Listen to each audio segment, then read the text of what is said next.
डोंबिवली पश्चिमेत गाव गुंडांचे दहशत समोर आले आहे। आमच्या परिसरात माल उतरवतोस, आमच्या हमालाला काम का देत नाही असे विचारत ट्रक चालकावर गाव गुंडाने धारदार शस्त्राने हल्ला केला। ही घटना डोंबिवली पश्चिमेतील शास्त्रीनगर परिसरात घडली। या प्रकरणी विष्णुनगर पोलिसांनी एकास अटक केली आहे।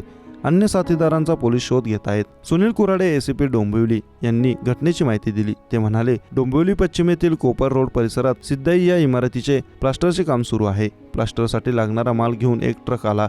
हा माल इमारतीसमोर उतरवण्याचे काम सुरू होते। हे काम सुरू असताना त्या ठिकाणी अचानक 2 जण आले। त्या दोघांनी ट्रक चालकाला गाडीमधून खाली उतरवले। ट्रक चालक बालाजी कोपनर याच्याशी वाद घालण्यास सुरुवात केली। आमच्या एरियात येऊन माल खाली करतोयस, आमच्या हमालाला माल उतरवण्याचे काम देत नाही, तुला हे करण्यास कोणी सांगितले असे विचारले।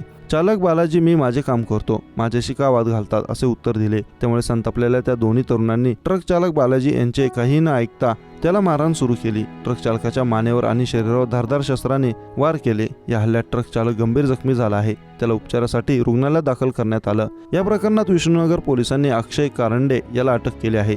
अक्षय याच्या विरोधात यापूर्वी गंभीर स्वरूपाचे गुन्हे दाखल आहेत। तो एका राजकीय नेत्याचा निकटवर्ती असल्याची चर्चा दबक्या आवाजात परिसरात आहे। या प्रकरणातील दुसरा संशयित आरोपी विशाल पानवलकर याचा पोलीस शोध घेत आहेत। दरम्यान या घटनेमुळे डोंबिवलीत एकच खळबळ उडाली आहे।